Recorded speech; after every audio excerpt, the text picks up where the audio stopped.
Here's Jamie Hanshaw.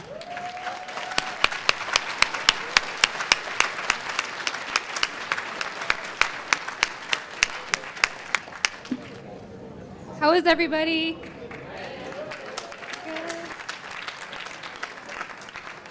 I love all your faces. Good to see everybody. It's like old friends here. So today we're going to talk a little bit about movies, a fun subject, kind of going back to the beginning of time and to the ancient gods, because what we're seeing now is that people in Hollywood and the industry is being worshipped like it is a religion, and it actually takes from religion. And so let's just get right into it, because Hollywood is really, when you look at it closely, it's a religion of its own, and it's actually a composite of ancient religions called the mysteries. And we will see how the ancient priests banded together to form exclusive secret societies who performed sacred dramas at stated periods in time. And many of the mystery schools chose plays as a path of initiation. So there were varying degrees and many levels of priesthoods, as most magical orders have hierarchies, but these priests were born into families of priests and priestesses, and they assumed the destiny of their family bloodline when their predecessors died. So secrets were told within families about the mystery teachings and the rites and passages of initiation, things that common people never were privy to, that kind of information. So outsiders were only permitted to join after a long course of study and fasting and ritual and a lifetime of dedication. And sometimes these initiation rituals could be extremely cruel. So there's a good quote that I found about the beginning of the idea of play acting and actors invoking gods into themselves to portray on the stage for people to watch. So it says the earliest gods were invoked by a ritual act, the dramenon, meaning the thing done, such as a sacrificial dance, commemorating the fact that our life begins and ends when the gods call upon us.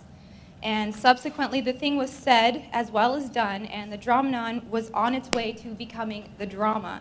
So once speech within the temple precincts had been endowed with the power of word magic, we have the invocation, properly so called. So these first plays were, like I said, just people thinking that they actually were invoking the god or goddess on the planet.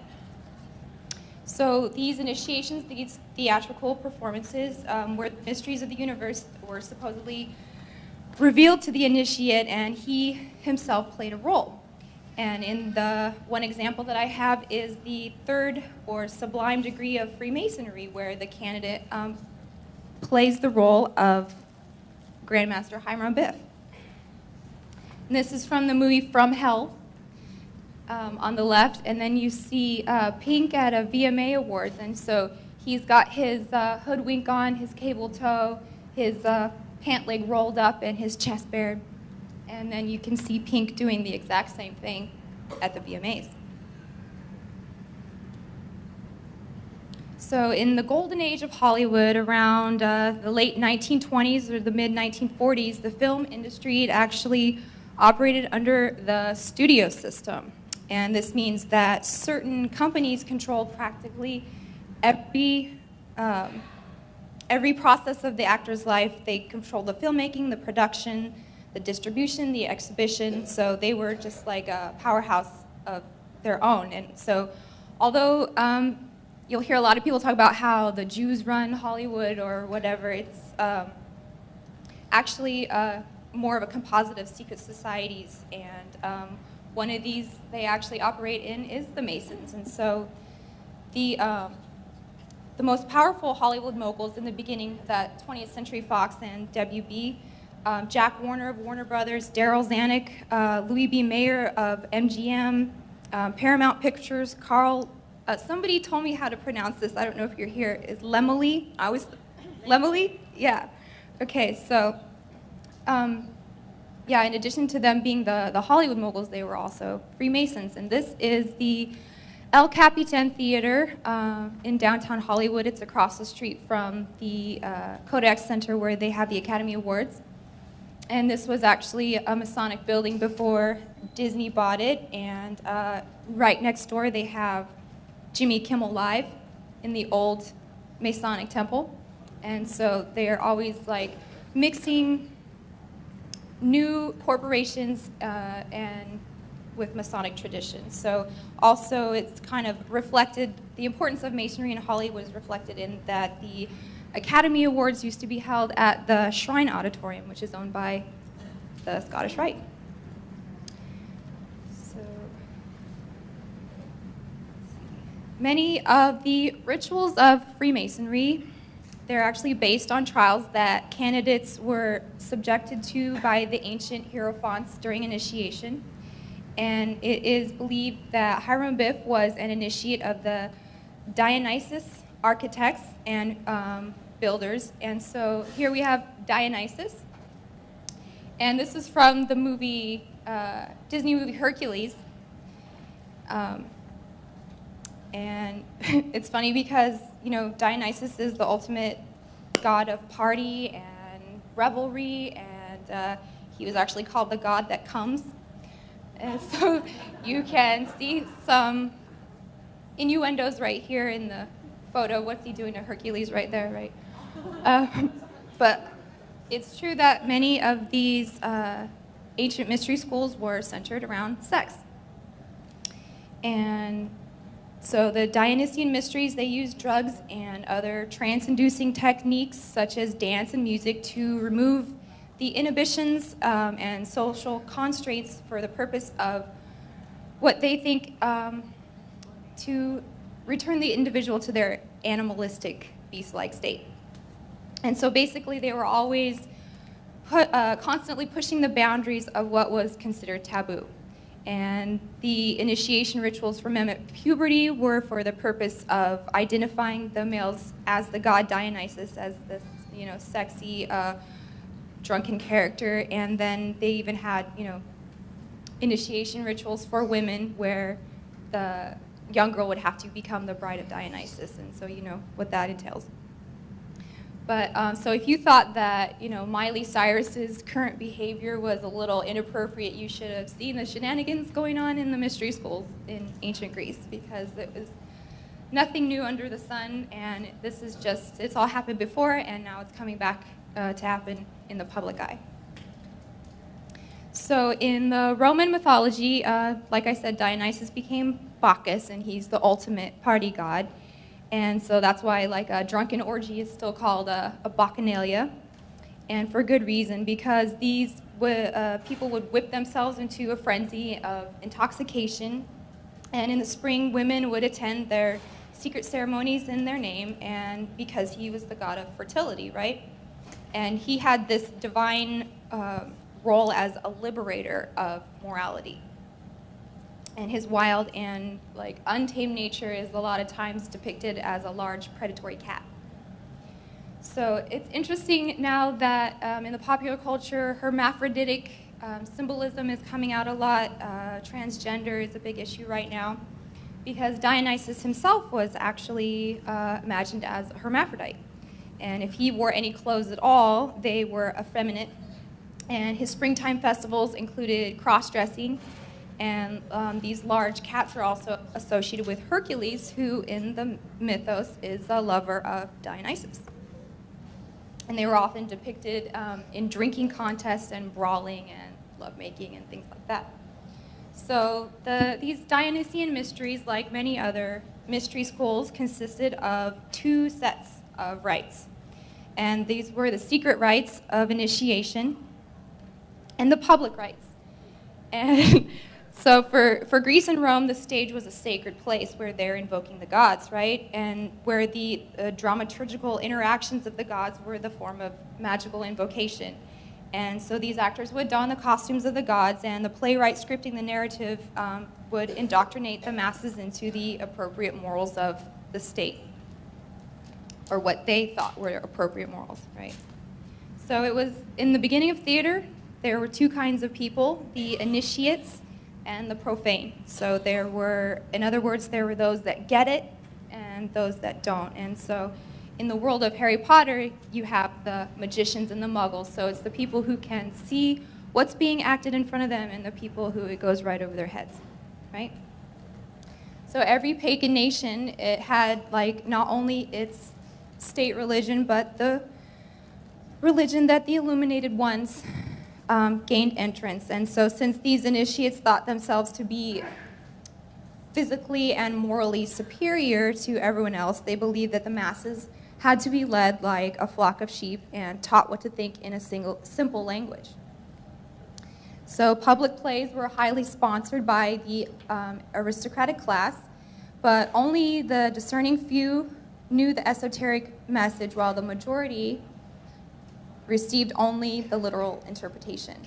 And the opinions of the masses, the crowd, were shaped by play acting and drama and stories and tales and myths, and this is an early example of social engineering through theater. So we were talking yesterday about the Hollywood, and actually that's the interesting point, and I put it in the book, is that the symbol of the oak tree is something that the Druids used to worship their supreme deity. The Druids were very skilled magicians, and there's this enduring legend in Druidism about the battle of the Oak King and the Holly King, and the Oak King controls the light half of the year and the Holly King the dark side. And so both of these are kind of identified with the god Pan, who I talk about a lot in Weird Stuff Part 2. And the holly tree is what they would use to make magic wands from. And even J.K. Rowling has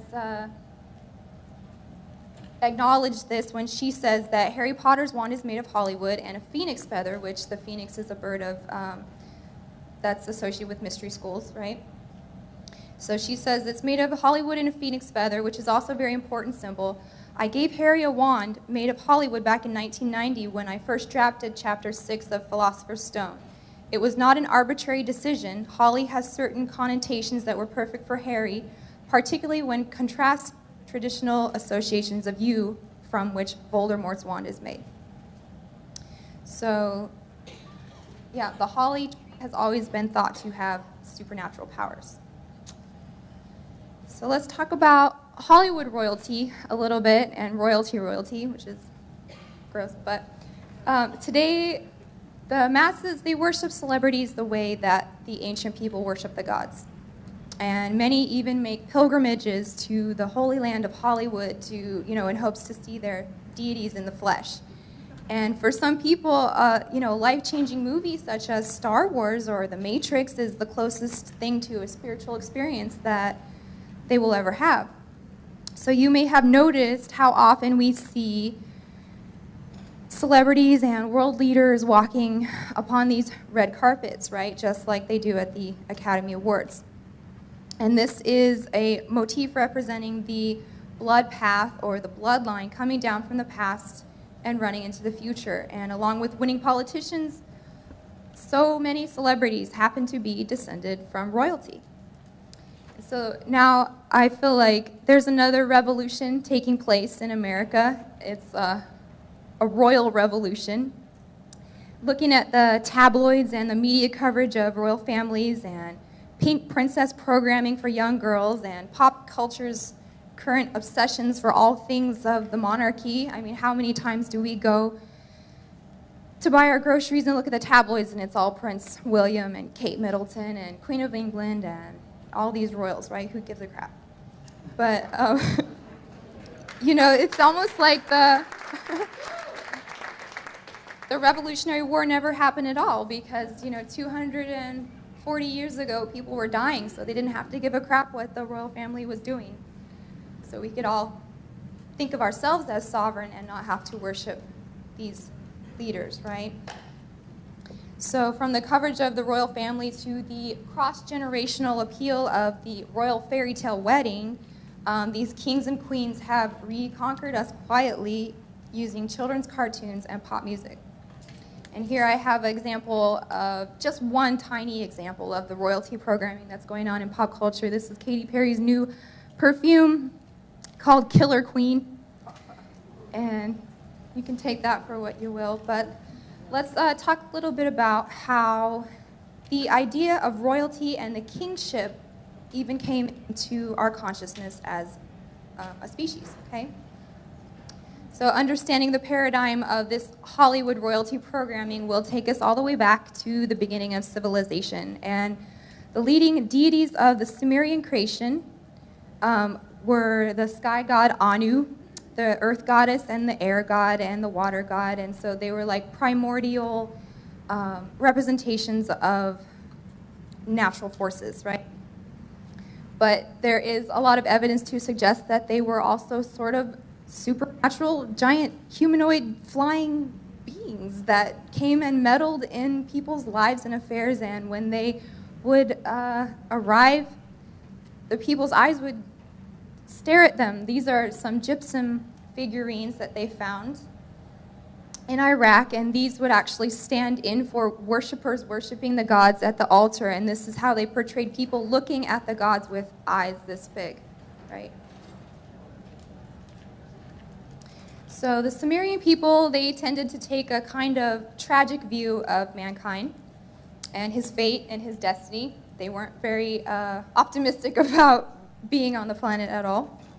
They believed that the gods made man from clay and created them for a single purpose, which was to serve the gods by supplying them with food, drink, and shelter so that they might have leisure for their divine activities. And in ancient Assyrian philosophy, creation was considered as a covenant between heaven and earth as long as the humans served the gods until their death. And so have you ever wondered why certain families of the world, they claim imminent rulership over the rest of humanity and make it their life's purpose to produce male heirs to the throne and keep their bloodlines pure? Here's a fact that goes right over most people's heads, is that most of the world's royal families will trace their lineage back to a supernatural ancestor.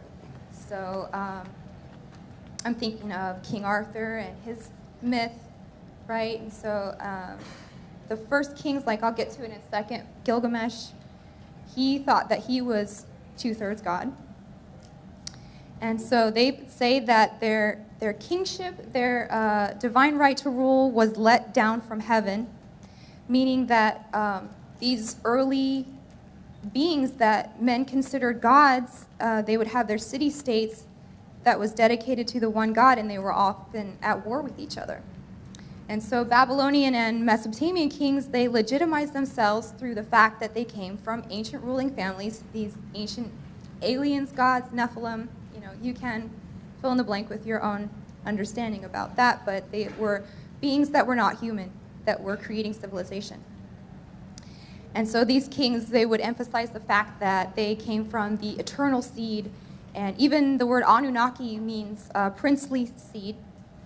And so if you've ever heard of the word Anunnaki before, you know what I'm talking about. But according to their history, the gods created the king directly following the creation of humans so that he could guide the humans correctly. And one of the first cities in the world was called Uruk, and one of its kings was the renowned Gilgamesh. And Gilgamesh, like I said, he thought of himself as 2/3 God and 1/3 man, and his mortality is the conflict of the Epic of Gilgamesh, which is one of the oldest texts that's ever been discovered in the world, probably the first book ever written. And he was always very vexed because he was part human, and only the gods live forever, and he wanted to live forever. So in Gilgamesh's character, we see somewhat of a person who is obsessed with fame and intense preoccupation with his reputation, and sort of a revolt against his part man nature. And then on the other slide next to him is Enkidu, which Enkidu was a sort of beastmaster who was born with the wild animals, and in the story they want to tame him so that he can be a companion to Gilgamesh, because Gilgamesh is wearing out the humans with his decrees and his ruling that all the brides had to first be with him on their wedding night before they could be with their husband. So the people of Sumer were like, we need help, so they go to the gods, and the gods create Enkidu so that Gilgamesh could have somebody to wrestle with and preoccupy him. And Enkidu was actually subdued in the story from the wilderness to come to the city to be friends with Gilgamesh by a prostitute. So we'll get into prostitution in just a second. But the tales of these ancient gods, it proves that they were never benevolent, all-knowing, all-loving deities, only that they were physically and technologically superior. So they were given to all manner of earthly desires and emotions and competitiveness, hunger, fear, jealousy, sadness, anger, and love. Their contention and their empire building and their city-state building were the driving force behind early civilization, and human beings in these stories were simply caught in the middle, under the will of the gods, right? And under them were the priests. So we were talking about the priesthood a little bit before, and the temples of the gods were always in the heart of the city, and that's what the city was built around.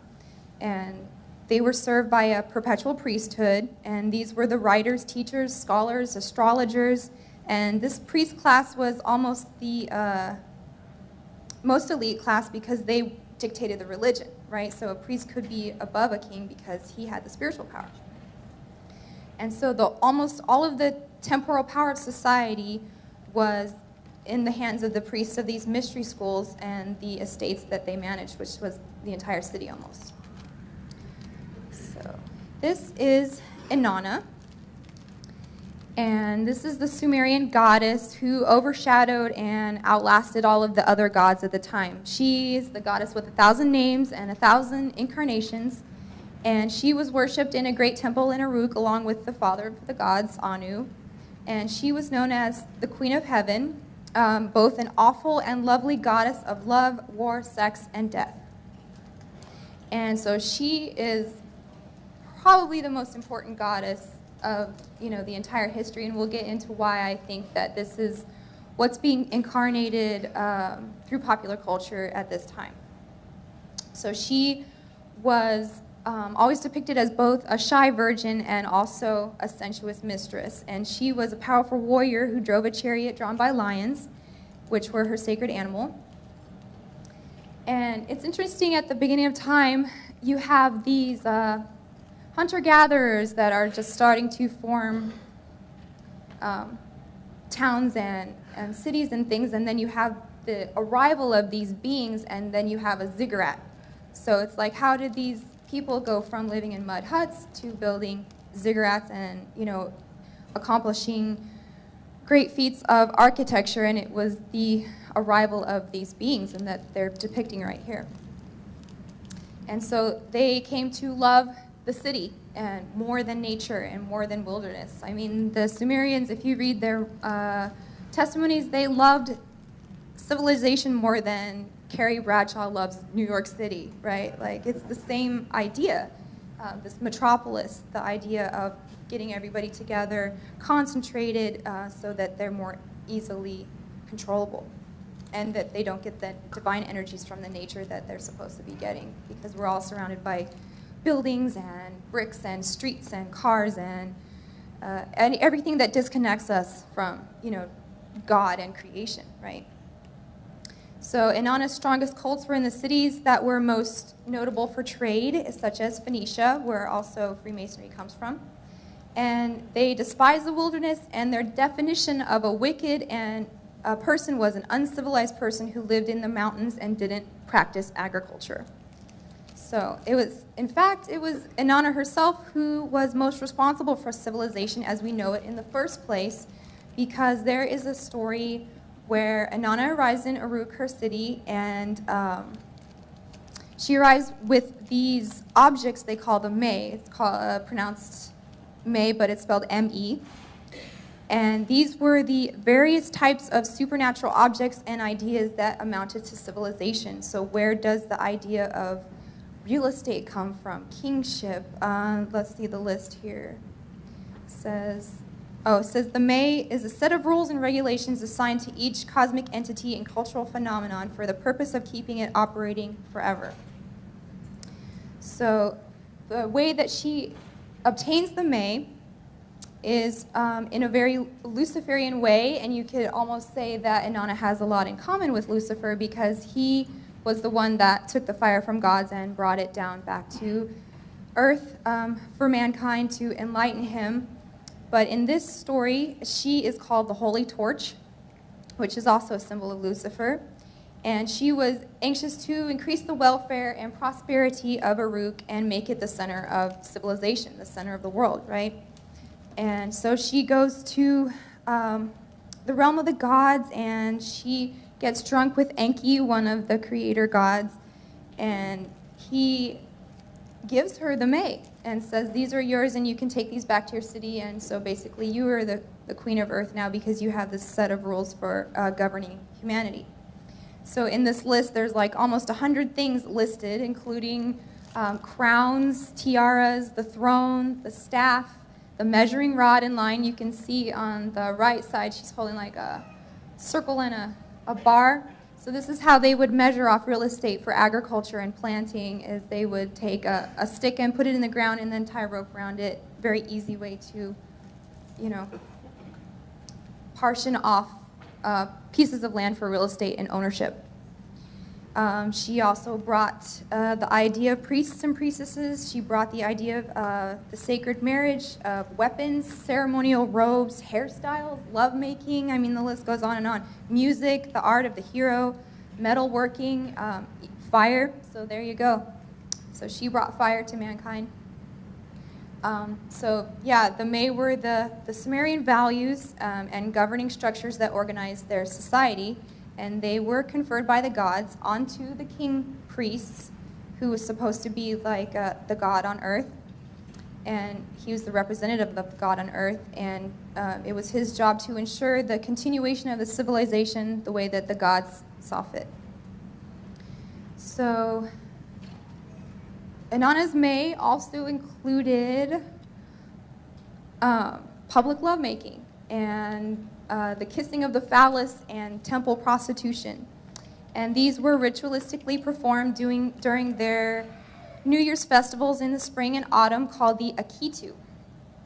And so imagine coming out twice a year to see your neighbors going at it on the designated day, because this was the day for fertility, and this all came, the idea of doing this in public came from these ancient gods. So, you know, if you were Sumerian, you might not have been so shocked at what you were seeing on television today, because maybe it was nothing compared to back then. But there's a good quote here. It says, "Our own demographic is very strange in comparison to the usual experience of humankind. Young people moved to the cities of their own free will, so their cities were essentially young adult societies. The closest modern comparison would be the mid-1960s when the baby boomers came of age. When the baby boomers were young adults, the elderly still were not living that long, and birth control became readily available. It was the age of sex, drugs, and rock and roll. It was similar to Sumerian society." So, the Akkadians of Mesopotamia, they incorporated the Sumerian culture wholesale and melded their goddess Inanna with Ishtar. And so the identification of these two goddesses was partly due to Sargon the Great, a great king, not a great one, but an important one, who conquered Sumer and most of Western Asia. And so to help him control the restless and rebellious populations of the Sumerian cities, he appointed his daughter as high priestess and spouse of the moon god and of the sky god in Uruk. And so for 40 years, she held this priestly office and wielded great power among the Mesopotamians.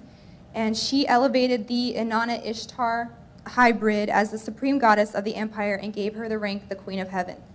And she is remembered today primarily as the first poet in recorded history who actually has a name. It was a woman. So it was at this time that the insatiable ambition of kings was transformed from the idea of winning the favor of the goddess of love and war to rule their city-states into one of more of a world domination. And so Ishtar had been worshipped by sacred prostitution in her earlier incarnation as Inanna. The practice reached its height in Babylon, which is why the goddess is remembered in Christian mythology as the whore of Babylon. And so besides the many full-time temple whores that they had working there, the act of this sacred prostitution, they told them that it was a way for women to identify with the goddess and receive her blessing and fertility, and for men to be blessed by the conjugation with Inanna's representative. And so this type of religious sexuality might sound glamorous, but it is highly unlikely that the prostitutes were voluntary. Prostitution is slavery. I don't think anyone is going to argue that, but they tried to make it as glamorous and sexy and desirable and not as shameful as we all know it is.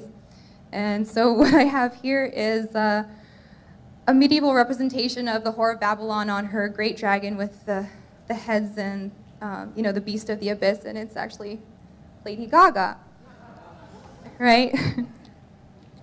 I don't know if I should throw this in, but if you are more interested in learning about that, we did a very good special on the Katy Perry Super Bowl ritual, when she arrived in the Super Bowl on top of the lion, right, which was Inanna's animal, holding the reins in a flaming dress, just like the Lust card from Aleister Crowley. So if you're more interested in that, I would suggest you check it out. But Ishtar was referred to as the goddess who could change men into women and vice versa. So androgynous priests and priestesses were called reed people, and they served in temples as seers of the divine. So people with atypical sexuality were given special status in ancient Sumer and were thought to have abilities of supernatural religious value. And so the Mesopotamian interpretation of Ishtar is a gender bender, and as the morning star, Venus is her planet, and in the morning it is male, and in the evening is female, and so in Greece it's also Aphrodite. And so this could be a reason why we are seeing this trend of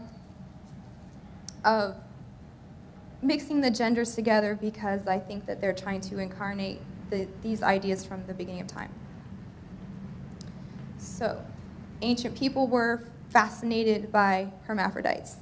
The spring Akitu festival, along with the public ritual of the sacred marriage that was performed by the king and the priestess of Inanna, they also had a parade of cross-dressed worshipers who would wear half men and half woman costumes. And so with a devotional ceremony, they would honor Inanna and rejoin themselves to her light. And so androgynous clothing was symbolic of the goddess, and they believed that she existed as the opposite sex in each person. So taverns were also brothels, and they were sacred to the goddess. And sex with a prostitute, like we were talking before, was a religiously sanctioned activity. And this gets pretty dark because boys and girls became prostitutes as children because they were raised in this, and only allowed to exit the whorehouse and serve in other capacities when they reached adulthood. So temple prostitution was so common in the ancient world that there are many specific verses in the Bible that actually condemn this practice, right? So by the Iron Age, Ishtar was well integrated into the pantheon of most religions, and so all goddesses that you see springing up through history, you can trace them back to Inanna. And on the left, you see a statue that they found, and these were actually rigged with water, so they would spout water from that little hole that she's holding right there. And so throughout the literature in the Bronze Age, kings declared that they were the lovers of Inanna Ishtar, and the story of the courtship of Inanna and Dumuzi established the principle of the sacred marriage for fertility. And it was the relationship between the king and the goddess that was the king's source of power. So human kings of Uruk, they claimed legitimacy to the throne by their emulation of Dumuzi, who was Inanna's husband, and his favorable relationship with her. So here, the high priestess would unite with the king of the land, who represented Dumuzi, and this important festival, like we were talking about, would last for many days and occur around the time of the autumn equinox. So the cult of priests, they really benefited from preserving the sacred marriage rituals because this legitimized new kings coming in to conquer. So when a new king would come and conquer the city, instead of being slaughtered, the priest would come out and say, it's Inanna's will that you have won this battle. You can have our city as long as you keep our ritual and, you know, continue to have this sacred fertility public ritual for the people. You're the new king as long as you're making love to Inanna in public. And so it's kind of a win-win for whoever won that city, right? But what does this have to do with Hollywood? Oh, here's another picture of, this is called the investiture of Zimri Lim, King Zimri Lim, and you can see Inanna passing the divine right of rulership with the rod and the circle right there to Zimri Lim. So Hollywood has been associated with ancient Babylon since its very inception. And during the onset of the Great Depression, many Americans believed that the country's financial hardships were the result of a moral decline. So they were really harping a lot on Hollywood and blaming Hollywood for the ills of the country. And they called it Babylon and Sin City. And so really no ancient city is more famous for its mysteries than Babylon, whose name literally means gate of the gods. And this is Marduk, right here. And this is from a cartoon called I Am the City from the Real Ghostbusters. And we'll talk a little bit more about Marduk in a second, but Babylon was very much like Los Angeles in the ancient world as an important center of popular culture. And it's not surprising that, you know, the astrology and the star chart comes from Babylon. And in the ancient times, the ziggurat of Etementanki towered over the city, and it was ruled by the god king Marduk. This is just a cartoon, but you can go and look at ancient depictions of Marduk. But he, let's see.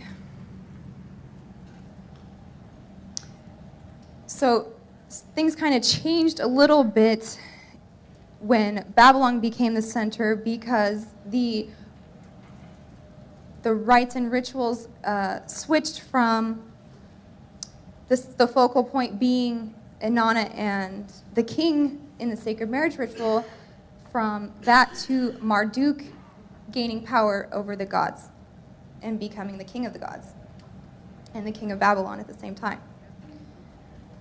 So here is the Kodak Theater in the center of downtown Hollywood and Highland. And this opened in 2001, and it is the permanent home of the Academy Awards. And so this is where the Hollywood royalty parades down the red carpet on their way to receiving the Oscars. And the decor is taken from the 1916 movie Intolerance by a Freemason, who is D.W. Griffith. And the ancient Babylonian story in the movie depicts the conflict between Prince Belshazzar of Babylon and Cyrus the Great of Persia. And in the film, the intolerant priests of Marduk, who is also called Bel, attempt to suppress the worship of Ishtar and betray their king. So that's the old movie that this is taken from. But this is also an interesting arch in itself, right? Because this is the Babylon courtyard, they call it, and they have 4-story columns topped with standing elephants. And if you look through there, you can actually see the Hollywood sign in the background, right? So on either side of the arch are 2 curious characters. The figure on the left holding the basin of water is similar to the winged genie of Assyrian iconography, and they appear in the reliefs and walls throughout palaces and temples in various ways. And this one is actually on the left. I would say that this is Enki, or Ea, because he was always depicted as a god of water who held a pot of water in his hands, or with streams of water erupting from his body. And the creature on the right, do I have a better one? Yeah. There's a Syrian eagle god named Nusku, who was originally depicted as holding a pine cone-like object. I guess you can see it a little bit in here. In the originals, it's a lot bigger and more pronounced, but they've kind of shrunk his little pine cone in his hand. But he is the messenger of Marduk and a god of the stylus. So then the squiggly thing between them, this is the Assyrian tree of life, and this was the original tree of life thousands of years before the Kabbalah, depending on which tradition you ascribe to. But there appears to be a general consensus among experts that this tree was related to creation and fertility, and it's a representation of the human body and the ideal man. And it also refers to the organization of the material world by Marduk. And the king is portrayed as the human personification of the tree, and in some representations, the king actually takes the place of the tree of life. So, the grand entrance into the city of Babylon was called the Ishtar Gate, and it's made with blue bricks and decorated with approximately 120 lions, and which is why it's sometimes called the Lion's Gate. And it was excavated in the 20th century and reconstructed in a museum, and it's now at the Pergamon Museum in Berlin. That's where you can find this thing. And so during the celebrations of these New Year's Akitu festivals, statues of the deities were paraded through the gate and down the processional way for everyone to worship. And isn't it interesting that so many film companies have this lion motif? There's Lionsgate films. There's and Lionsgate actually brought us the Twilight and the Hunger Games and American Psycho and all of these negative movies. But I just thought that was very interesting that, you know, the Lionsgate of Babylon, and now you have the Lionsgate production company, right? So this is in Hollywood, and then you can see the little winged genie and the king.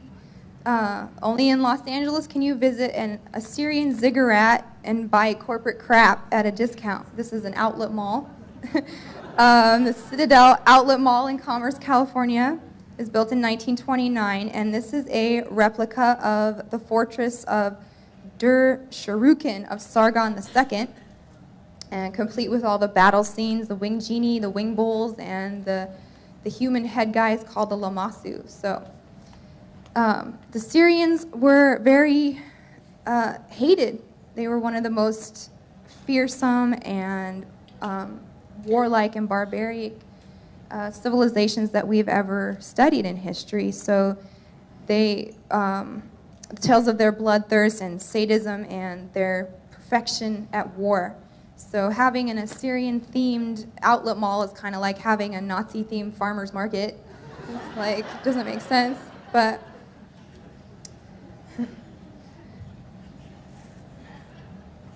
so let's talk about sorcery for a second. Because if it only takes 6 degrees to get to Kevin Bacon in Hollywood, it takes even less to get to Aleister Crowley. And Thelema, in my opinion, is the hidden religion of the 20th century. And Hollywood is one of the main epicenters for global sorcery and mind control.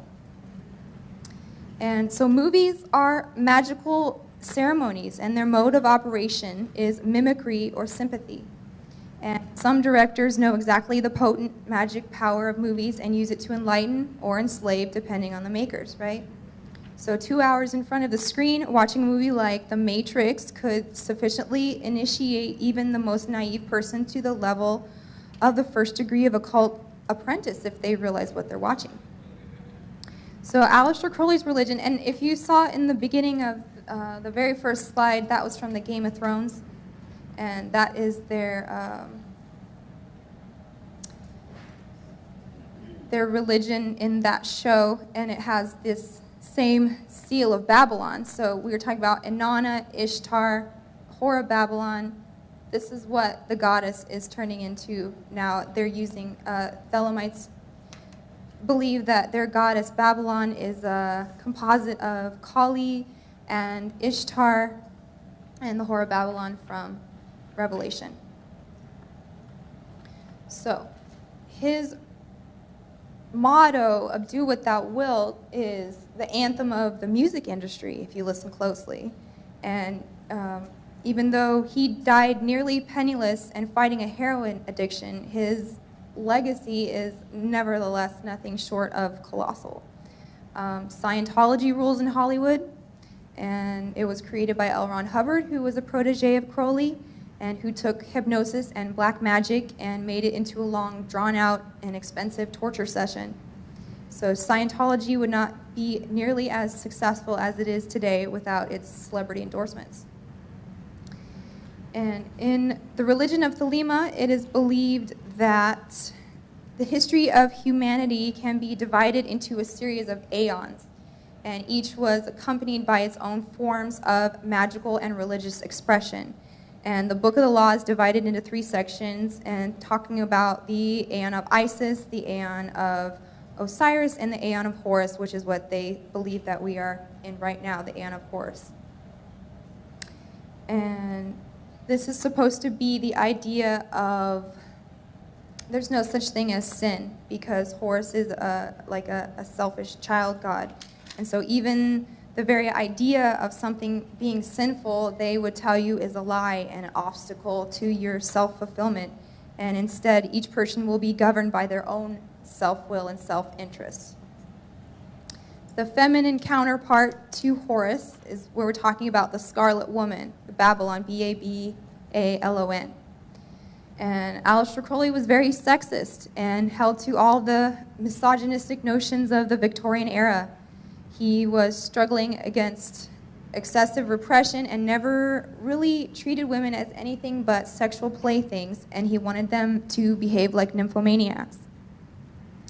He only ever used the women in his life for sex or money or both, and most of the women who got involved with him ended up mentally ill or suffering drug addiction.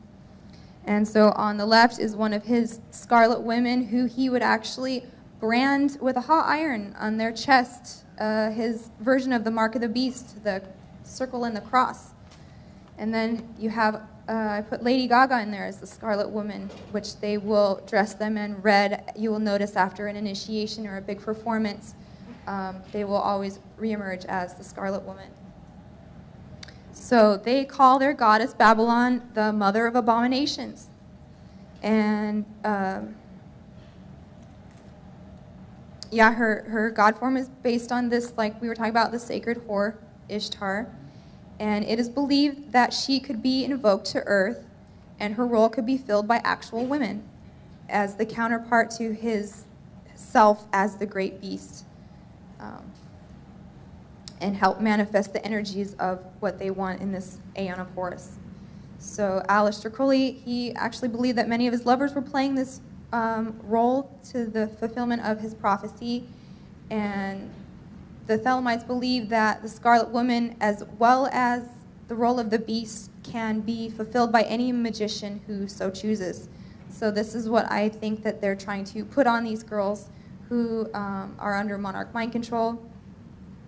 When they get deeper in it, they're actually elevated to the level of a Scarlet Woman. So some people will try to whitewash Crowley as a kind of harmless libertarian Dumbledore kind of figure, but the morals outlined in his teachings contain statements that from a humanitarian point of view are way more than objectionable, and his book is anti-compassion, anti-democracy, anti-emotion, anti-sympathy, pity, or brotherly love. And so the chief concern of a Thelemite is following their own individual true will. And so nowhere in the Book of the Law are you instructed to be concerned with the rights of others. And if the doing of your will includes, hurting someone else or thwarting their rights, then so be it. The might makes right. That's the idea of this whole religion.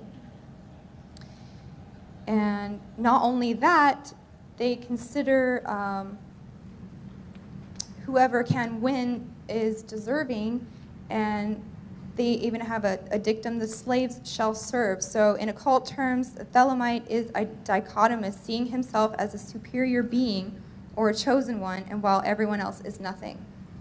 And the concept of following one's true will takes no account for the fact that we exist in an ecosystem, and it's not a universe unto ourselves because we're sharing the space with everyone else. In the real world, damage to others and your environment equals damage to yourself because we all have to share the space, right?